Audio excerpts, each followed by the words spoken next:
નમસ્કાર નમસ્કાર નમસ્કાર વિદ્યાર્થી મિત્રો, સ્વાગત છે આપનું યુથ વિદ્યાકુલ ની અંદર. ચલો ચલો ચલો ચલો ફટાફટ બધા મિત્રો જોડાઈ જાઓ. આજના વિડીયો ની અંદર ધોરણ 11 માં અર્થશાસ્ત્ર વિષયના ચેપ્ટર 1 થી 5 ના આઈએમપી પ્રશ્નો છે હું તમને આપવા જઈ રહ્યો છું. અને આજે મિત્રો વિભાગ સી માં જે પ્રથમ સામયિક પરીક્ષામાં જે સવાલ પૂછાવાના છે એની ફટાફટ રૂપરેખા તમને આપવાનો છું. અને એની અંદર કયા કયા સવાલ છે એ તમને પરીક્ષામાં પૂછાઈ શકવાની પૂરેપૂરી શક્યતા ધરાવે છે એ હું પણ તમને જરા કહેવાનું છું. તો છેક સુધી જોડાયેલા રહેજો.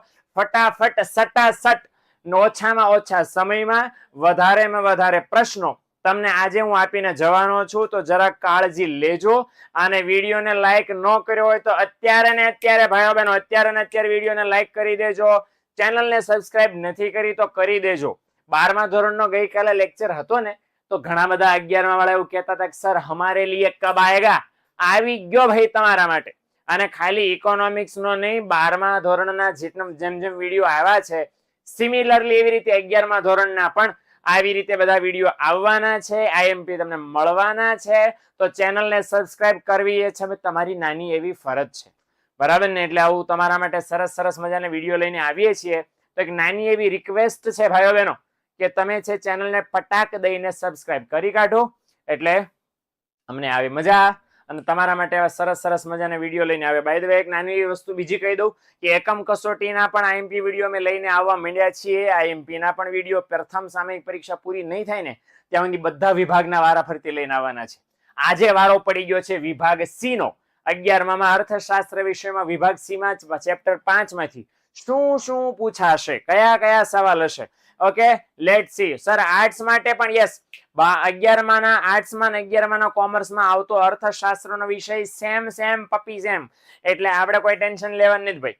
11મા ધોરણમાં ને કોમર્સ અને આર્ટ્સમાં બધા સેમ જ છે. ઓકે ચલો, બ્લુપ્રિન્ટ બદલાઈ જવાની છે એસપીસીસી અને બીએમાં આંકડાશાસ્ત્ર જેવા વિષયોમાં. સાચી વાત છે, બ્લુપ્રિન્ટ બદલાય ત્યારની વાત છે. તમે જે 3 તારીખે પરીક્ષા દેવાના છો એ જૂની જ બ્લુપ્રિન્ટ પ્રમાણે દેવાના છો, એમાં કોઈ ફેરફાર થવાનો નથી. એટલે તમે જે બ્લુપ્રિન્ટ જે ફોલો કરશો એ જ જૂની જે છે એ જ. ઓકે, નવી આવશે ને ત્યારે ઓફિશિયલ અહીંયાથી અમે પણ કહેશું, તમારા સ્કૂલમાંથી તમારા બધા જે સર છે એ પણ તમને કહેશે. ઓકે, પણ અત્યારે આપણે જૂની ફોલો કરવાની રહેશે. ઓકે, હાલો શરૂ કરીએ. આપણે સૌથી પહેલા ચેપ્ટરમાંથી પહેલો સવાલ યાદ રાખજો. આ બધા બબે માર્ક્સના સવાલ છે જે વિભાગ સી માં પૂછાવાની શક્યતા ધરાવે છે. અર્થતંત્રની દશા અને દિશાના વલણો જાણવા માટે આંકડાકીય માહિતી ઉપયોગી છે. બાય ધ વે એ તમને કહી દો ચાલો સાથે સાથે કે ભાઈ પૂછાશે કેટલા માર્કનો સી વિભાગ.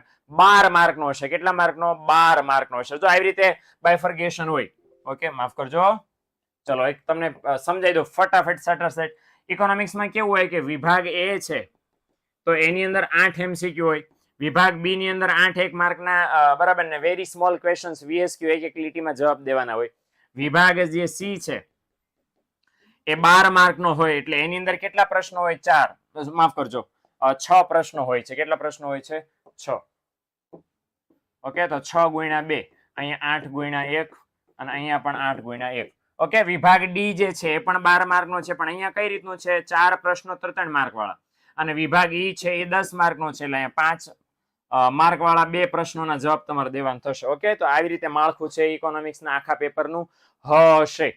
ઓકે, ક્લિયર થઈ ગયું? એમાંથી આપણે આજે કયા વિભાગની વાત કરી રહ્યા છીએ? વિભાગ સી. તો વિભાગ સી માં જે 6 સવાલ તમારા માટે ખાસ કામના છે, અગત્યના છે, એની ચર્ચા આપણે ખાસ કરવાનો પ્રયત્ન કરવાના છે. ઓકે, તો અર્થતંત્રની દશા દિશાના વલણો જાણવા માટે આંકડાકીય માહિતી ઉપયોગી છે. તો આંકડાકીય માહિતીનું મહત્વ જે છે, ઓકે, એમાં જે બીજું મહત્વ છે આખું તમારે 2 માર્કમાં સમજાવવાનું છે. બીજો સવાલ છે ચોરી આર્થિક પ્રવૃત્તિ નથી, એ સમજાવવાનું છે. તો ચોરી આર્થિક પ્રવૃત્તિ બિલકુલ નથી. સાદો હું તમને શોર્ટમાં ફટાફટ સમજાવી દઉં. ચોપડીમાંનો બેઠો જવાબ નથી આપ્યો કે ચોરી શા માટે આર્થિક પ્રવૃત્તિ નથી. કારણ કે ચોરીમાં વિનિમય નથી થતો, બરાબર? જેમાં વિનિમય થાય, ખરીદ વેચાણ, આવક ખર્ચ કાંઈ પણ થાય એને જ આર્થિક પ્રવૃત્તિ કહેવાય. બાકી ચોરીમાં એવું કંઈ થતું નથી એટલે આર્થિક પ્રવૃત્તિ કહેવાય નહીં. બીજું કીધું છે કે આંકડાકીય માહિતી આકૃતિ આલેખમાં રજૂ કરતી વખતે કઈ બાબતો ધ્યાનમાં રાખવી જરૂરી છે? તો 3 બાબતો ધ્યાનમાં રાખવી જરૂરી છે. આકૃતિની ધરી પર વિગતો દર્શાવવાની છે, વિશ્વસનીય પ્રાપ્તિ સ્થાન રાખવાનું છે, બરાબર ને, અને સ્કેલ માપની પસંદગી કરવાની છે. આ 3 બાબતો ધ્યાનમાં રાખવી પડશે તમારે. એ જે 3 બાબતો છે એમાંથી 3 બાબતો શોર્ટમાં અહીંયા તમારે સમજાવી દેવાની છે. ઓકે, હાલો. અને આર્થિક પ્રવૃત્તિ એટલે શું? સહેલામાં સહેલો સવાલ કે આવક ખર્ચને વિનિમયના હેતુથી કોઈ પણ પ્રવૃત્તિ થાય અને કેવી પ્રવૃત્તિ કહેવાય? આર્થિક પ્રવૃત્તિ. ઓકે, ઉદાહરણ બહુ બધા છે. હોટલમાં જઈને જમવું ને, પ્રવાસમાં જવું ને, શિક્ષક વિદ્યાર્થીને ભણાવે ને, ઓકે, વકીલ કેસ લડે ને, ડોક્ટર દર્દીની સારવાર કરે ને, આ બધા કેવા ઉદાહરણ છે? આર્થિક. ખેડૂત ખેતી કરે, આર્થિક ઉદાહરણો છે આ બધા. ચાલો, ત્યાર પછી મિત્રો છેલ્લો સવાલ. ઓકે, કે માર્શલની અર્થશાસ્ત્રની વ્યાખ્યા સમજાવવાની છે. તો માર્શલે જે ભૌતિક બાબતોને ધ્યાનમાં લઈને માનવીના કલ્યાણની વાત કરી, તો માર્શલે 1890 જે પ્રિન્સિપલ્સ ઓફ ઇકોનોમિક્સ નામનું પુસ્તક લખ્યું હતું એની અંદર વ્યાખ્યા આપી છે. ચોપડીમાં બેઠી બેઠી આપી છે, ડાબી બાજુના પેજ ઉપર છે. તો એ જરાક તમારે જોવાની થશે. ઓકે, પહેલા ચેપ્ટરમાંથી માત્ર ને માત્ર 5 સવાલ છે, બરાબર ને, 2 માર્ક વાળા. એ તમારે પાકા કરવાના થશે. બહુ મેં ઝાઝા સવાલ રાખ્યા નથી, ઓછા સવાલ છે, પણ પૂછાવાની શક્યતા. બરાબર, આર્ટ્સ નો સ્ટેટ નો એમપી આવી રહ્યો છે બેના, લાઈનમાં છે. ઓકે, દર દિવસે અલગ અલગ આવતું જશે, એટલે ટેન્શન નટ. ચાલો, here is the chapter number 2. Chapter number 2 માંથી શું પૂછાશે? તો કે અર્થતંત્રની દશા અને દિશાના વલણો જાણવા માટે, માફ કરજો, ચેપ્ટર નંબર 2 માં શું પૂછાશે? કે શ્રમ અને શ્રમિક બે કેવા છે? અભિન્ન. અભિન્ન એટલે કેવા? છૂટા ન પાડી શકાય એવા. આની સમજૂતી આપવાની છે. પ્રોબ્લેમ ક્યાં છે? ચોપડીમાં બેઠો જવાબ નથી. તો આપણે એને સમજૂતી એવી રીતે આપવાની છે કે ભાઈ શ્રમ એટલે કામ અને શ્રમિક એટલે કામ કરનાર વ્યક્તિ. બેને એકબીજાથી જુદા પાડી શકાય નહીં, કારણ કે કામ કરનાર વ્યક્તિ કામ કરે ત્યાં સુધી જ કામ થાય છે. જેવો કામ કરતો વ્યક્તિ કામ કરવાનું બંધ કરી દે પછી કામ થતું નથી. અને એટલા માટે કામ અને કામ કરનાર વ્યક્તિ એટલે કે શ્રમ અને શ્રમિક બેને છૂટા પાડી શકાય નહીં. માટે બંને કેવા છે? અભિન્ન છે. સિમિલરલી મૂડી માનવ સર્જિત ઉત્પાદનનું સાધન છે. કેમ ખબર પડી આપણને? તો કે આ તો ચોપડીમાં સીધે સીધું લખ્યું છે ભાઈ બહેનો. ઓકે, મૂડીના લક્ષણોની ઉપર. તો એ તમારે જવાબ ત્યાંથી લેવાનો છે. અર્થતંત્રમાં આવતા આર્થિક પરિવર્તન કેટલા અને કયા કયા છે? તો અર્થતંત્રમાં આવતા આર્થિક પરિવર્તનો 4 પ્રકારના છે. ચક્રવત આર્થિક પરિવર્તન ને, મોસમી આર્થિક પરિવર્તન ને, દીર્ઘકાલીન આર્થિક પરિવર્તન અને આકસ્મિક આર્થિક પરિવર્તન. બરાબર ને? તો 4 પરિવર્તનો છે. તો ઓકે, તો કેટલા? તો કે 4. અને કયા કયા? તો ચારેયના નામ લખવાના છે માત્ર. હાલો, ત્યાર પછી ખાનગી અને જાહેર વસ્તુના તફાવતના 2 મુદ્દા. હા હેલું છે. બેની વ્યાખ્યા, બેના ઉદાહરણ, કામ ખતમ. તો જે વસ્તુની માલિકી વપરાશ વ્યક્તિગત હોય ખાનગી કહેવાય, જે વસ્તુની માલિકી અને વપરાશ સામૂહિક હોય ને જાહેર વસ્તુ કહેવાય. તો દાખલા કે હું મોબાઈલ, કાર, મકાન કહું તો એ ખાનગી વસ્તુ થઈ. બગીચા, હોસ્પિટલ, રેલવે સ્ટેશન કહું તો એ કઈ વસ્તુ થઈ? જાહેર વસ્તુ. કામ ખતમ. તો 2 મુદ્દા લખવાનું કીધા. તો આવી ગયા.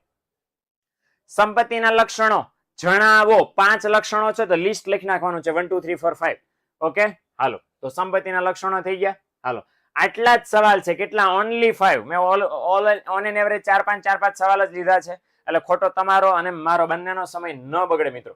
ઓકે, હાલો, ચેપ્ટર નંબર 3. ચેપ્ટર નંબર 3 માં શું કરવાનું છે? ચેપ્ટર નંબર 3 છે એની અંદર છે અવેજી અસર એટલે શું એ આપણે સમજાવવાનું છે. અવેજી અસર અને આવક અસર નામની 2 અસર છે. માંગનો નિયમ જેવો પૂરો થાય એટલે તરત તો અવેજી અસર ને આવક અસર છે એની અહીંયા આપણે વાત ખાસ સમજાવવાની છે.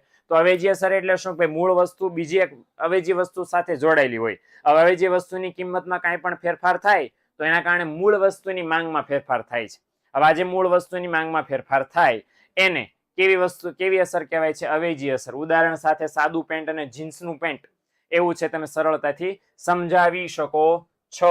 ઓકે, હાલો, માંગનો નિયમ આપણને આગળ આપ્યો છે. માંગના નિયમમાં કઈ ધારણા કરવાની છે? તો જે માંગનો નિયમ આપ્યો છે એની અંદર ધારણાઓ 4 જેટલી છે.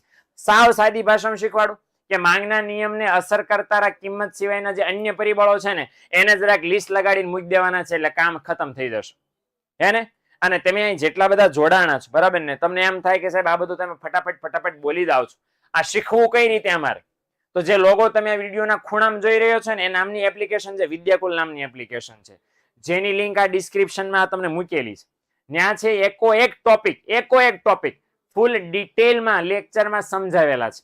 બરાબર ને? એટલે જેને પણ આ ભણવું હોય, જોડાવવું હોય તો નીચે એક ફોન નંબર આપેલો છે 994445 400. એમાં કોલ કરીને તમે જોડાશો ને તો ફાયદો સૌથી વધારે તમને થશે મિત્રો. હે ને? એટલે આ બાબતનું ધ્યાન રાખીને. બાય ધ વે, ખાલી આ એક વિષયના આઈએમપી આપણે નથી લાવવાના, બધા જ વિષયના આઈએમપી લઈને આવવાના છે. 9, 10, 11, 12 બધા ધોરણના બધા વિષયના. કોને લગતા? પ્રથમ સામયિક પરીક્ષાને લગતા. એટલે તમારી પ્રથમ સામયિક પરીક્ષાની તૈયારી બહુ સરસ મજાની જાય.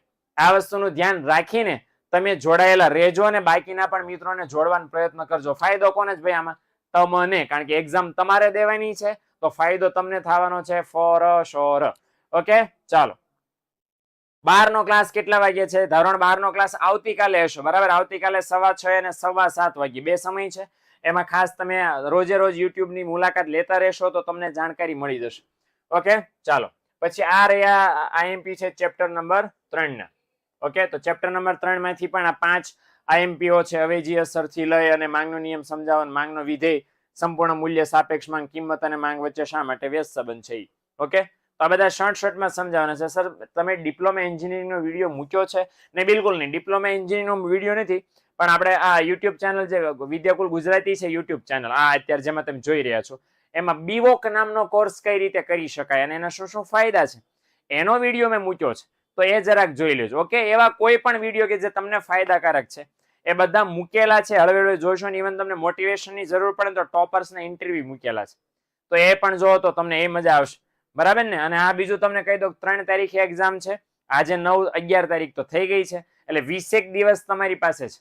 ઓછા સવાલ એટલા માટે રાખ્યા છે કે 20 દિવસમાં જાજુ કવર નહીં થાય, એટલે આ તમે પાકા કરી નાખશો તો તમારી ઘણી બધી હેલ્પ તમે કરી શકશો.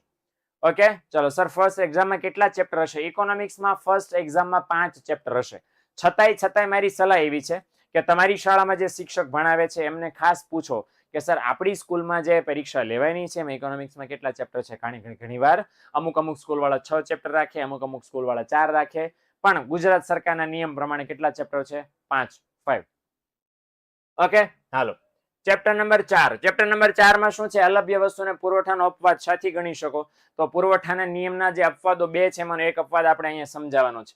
ઓકે, હાલો. ત્યાર પછી એટલે ઇન શોર્ટ ચેપ્ટર નંબર 4 માંથી 4 જ આઈએમપી સવાલ છે. ઓકે, એકદમ ઓછા. ઓકે, એટલે આ વસ્તુ ખાસ ધ્યાનમાં લેવાની. ચલો, આમાંથી કેટલા માર્ક્સ નું પૂછાશે? જેટલું પાકું કરશો એટલું. ઓકે, તમારી ઓફિસ કઈ જગ્યાએ છે? ભાઈ, અમારી ઓફિસ સુરત ની અંદર છે. ઓકે, સર, બધા સબ્જેક્ટના એમપી આવશે? શ્યોર, સાર્થક આવશે, પણ એના માટે તમારે શું કામ કરવું પડશે? એના માટે તમારે છેક સુધી જોડાયેલા રહેવું પડશે અને જેટલા મિત્રો છે ને લાવવા પડશે. કારણ કે બરાબર ને, અમારા માટે તો અમારા કમાણી કઈ છે? તમારી લાઇક્સ. તમે જે સબસ્ક્રિપ્શન આપો છો, એ સબસ્ક્રાઇબ કરો છો ચેનલને, એ અમારી મોટી કમાણી છે, મોટી ખુશી છે. ઓકે, તો જો એ કરીશો તો અમે જેટલું તમે માંગશો એટલું બધું તમને પ્રોવાઈડ કરશો ફોર શ્યોર. ઓકે, તમારા માટે બેઠા છીએ, તમારા માટે કામ કરીએ છીએ. હવે પાછલા વિડીયો જોઈ લો તો તમને ખ્યાલ આવી જશે કે જે વિડીયો તમે મૂક્યા, અમે મૂક્યા છે તમારા માટે, એમાં તમારો જ સૌથી વધારે ફાયદો છે.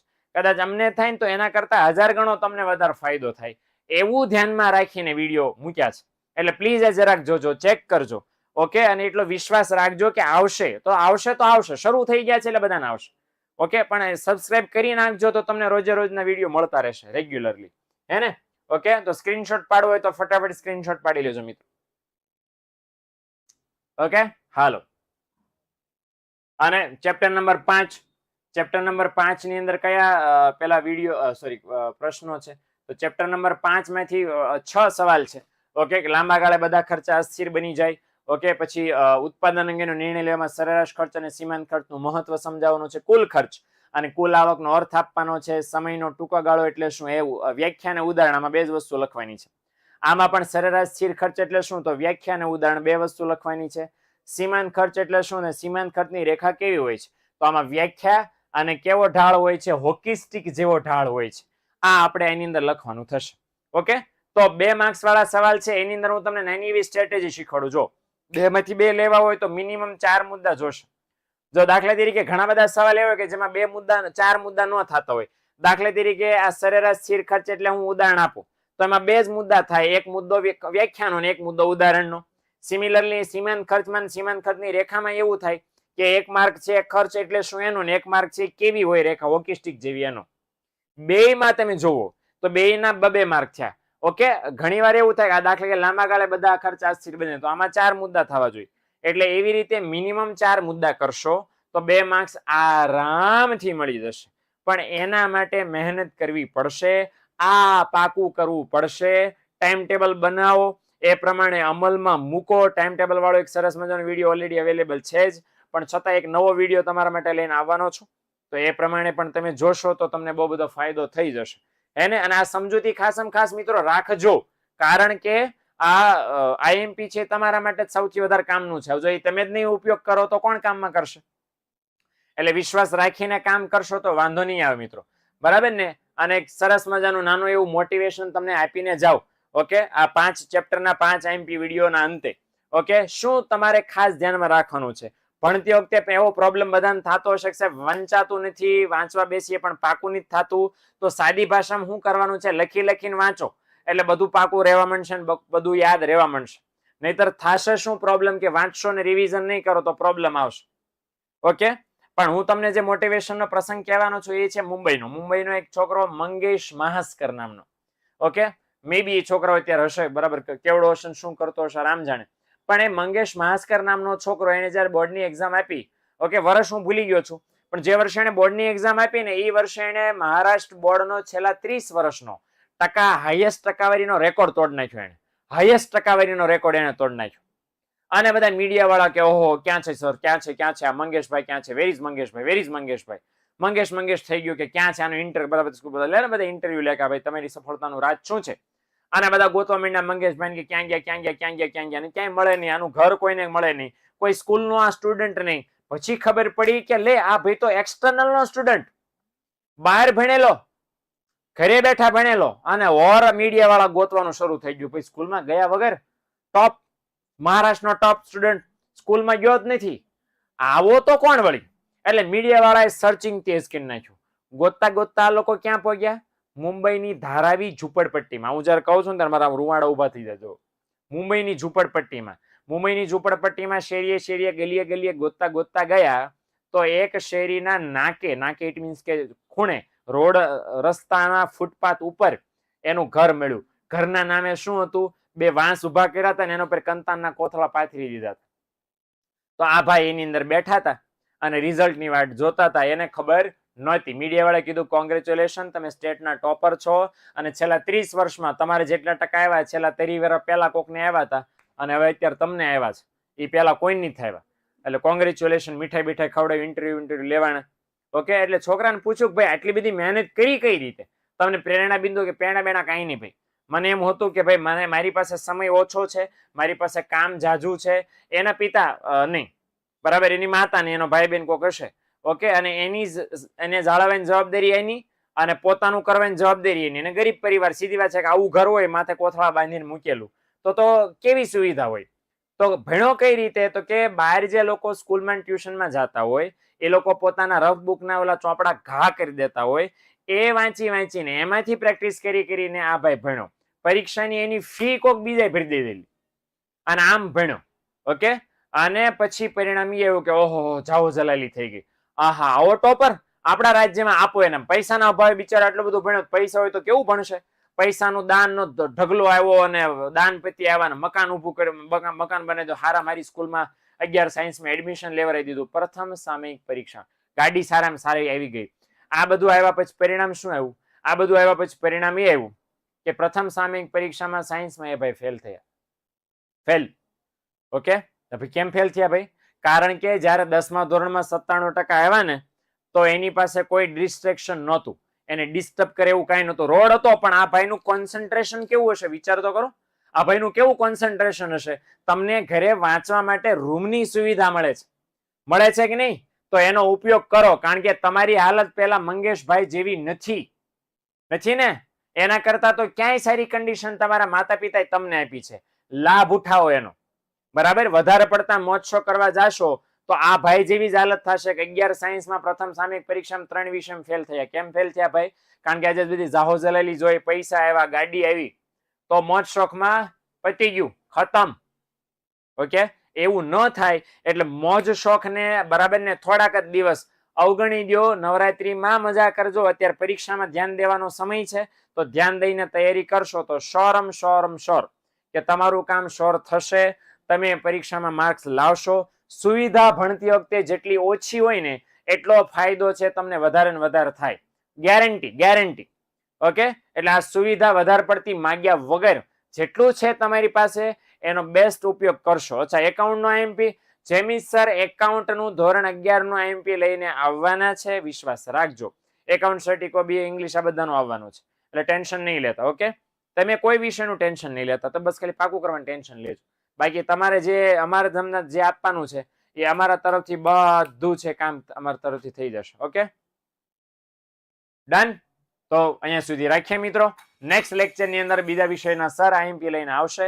પ્રથમ સામયિક પરીક્ષામાં ઉપયોગી એવું મટીરિયલ, પ્રશ્નો તમને પૂરા પાડશે એવી આશા સાથે કે તમે ચેનલને સબસ્ક્રાઇબ કરી છે, ચેનલને વિડીયોને લાઈક ન કર્યો હોય તો અત્યારે ને અત્યારે લાઈક કરી દેજો.